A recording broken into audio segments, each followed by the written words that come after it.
once upon a time I used to my mind would go to places that I didn't want it to go. And now I'm happy for it to be like, oh, Yes. this that you could try.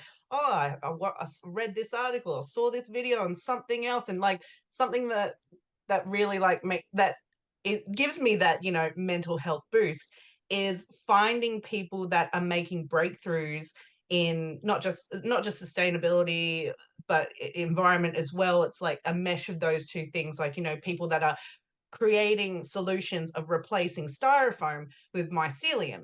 They're able to like make this, medium where they mix it with organic material, put mycelium through it, and they're able to dry it. They can put it at different densities. They can make it into different, Wow. like they can make it like fake leather, or they can turn it into a lamp, or like they can make it like an acoustic brick. And like to me, I'm just like, wow, I love learning about that. 'Cause that in essentially is the same as, well, not saying it's the same, but like the excitement and enjoyment someone gets from a video game, I get from that, and like hearing about that. So I don't, I I don't know, because I have a hard time. I'm like, okay, so you're giving me shit for like know. being obsessed with my business. I'm like, I have a hard time not looking at people play video games, going like, why are you wasting your life?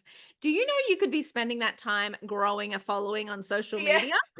yeah, I look at it the complete different way. Like, why are you wasting yeah, time? yeah. Oh my God, that's so funny. Oh. What did you find? So when you took the leap from corporate employee Mm. to business owner, what did you find were like some of the biggest challenges, or like, because we're talking about learning, what are some of the biggest lessons you had to learn becoming self-employed and a business owner? The biggest one is imposter syndrome. The feeling that, as I said before, telling friends, everyone makes this, like, what makes me different? Mm, And you know I guess in the business realm that I grew up in, especially with hospitality, you're not necessarily given recognition for anything you do. Like, yeah, you may get told you make a great coffee, or you're efficient, or you're fast, but in a way, they're kind of like the 101 of hospitality. Like, you need to be efficient, you need to be good at mm. your job, or Yeah, that you're like, that's um, baseline. Yeah.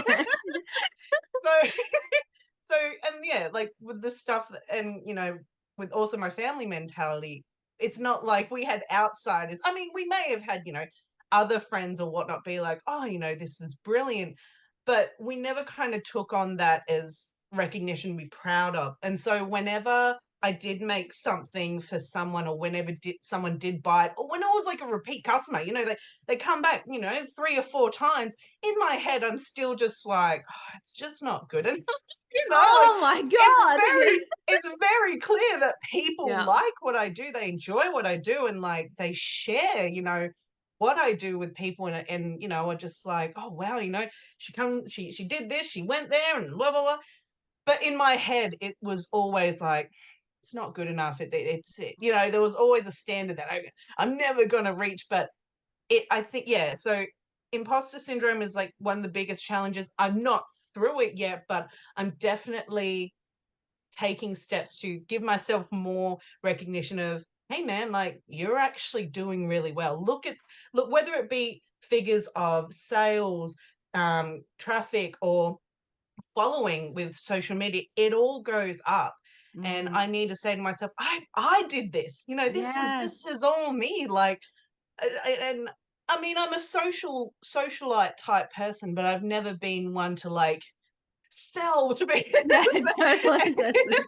And that's, yeah, that's also another challenge that I've had to, not had to, but started to grow into, is that I'm not selling a product, Mhm. I'm selling me. I'm Mm. selling my skill. I'm selling my story. So I need to stop looking at it as the product and start looking at, it's me. It's like, this is Mm. me you're buying. This is my story you're buying. This is my skill you're buying. So yeah, it's like imposter syndrome, it's our two biggest challenges that from the start to now I can see a big improvement. Yeah. And I love what you said about like monitoring your numbers, because Mm. Sometimes I think it's super easy for us to just go, this isn't working. Yeah. I suck. Yep. This is horrible. And then like, because I do this. I have like a basically a monthly cycle where I have a mental breakdown to my husband. Yeah. He's like, well, where are things at? And I was like, oh, they're this. He's like, are you kidding me? That's better than it was last week.